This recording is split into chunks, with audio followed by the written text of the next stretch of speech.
না, আজকে আর তোমাদেরকে একদমই গুড মর্নিং বলবো না। সকাল থেকে এই রকম বৃষ্টি হলে কার গুড মর্নিং হয় জানি না, আমার কিন্তু একদমই হয় না। বৃষ্টি কিন্তু ওই মাঝে মাঝেই ভালো লাগে, রোজ বৃষ্টি হলে কিন্তু সেটা একদম একঘেয়েমি ব্যাপার হয়ে যায়। যাই হোক, আজকে সকাল থেকে কিন্তু একদম মুষলধারে টানা বৃষ্টি হয়েছে, তাই আমি কিন্তু ঘুম থেকে উঠতে অনেকটাই লেট করে দিয়েছি। মানে ধরো ওই 9টা। বাড়িতে থাকলে এই রকম টাইমে আমি কিন্তু কখনোই ঘুম থেকে উঠি না। যাই হোক, ঘুম থেকে উঠেই সঙ্গে সঙ্গে বিছানা তুলে বাইরে চলে এসে সবার প্রথমে ব্রাশটা করে নিচ্ছি, কারণ আমার পেয়ে গেছে প্রচণ্ড খিদে।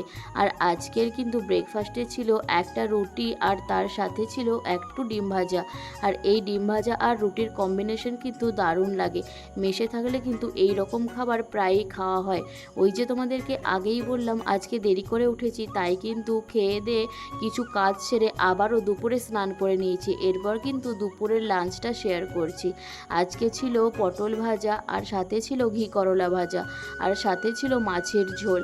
আর এই তিনটেই কিন্তু আমার খুব প্রিয়। ঘি করলা জানো তো, আগে আমি খেতে একদমই পছন্দ করতাম না, কিন্তু এখন কি হয়েছে জানি না, এখন কিন্তু আমার খুব ভালো লাগে।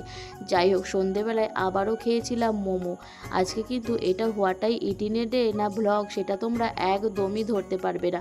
যাই হোক, মোমোটা কিন্তু অসাধারণ ছিল, যার ভিডিও আগেই তোমাদের সাথে আমি শেয়ার করে দিয়েছি। তো চলো, টাটা।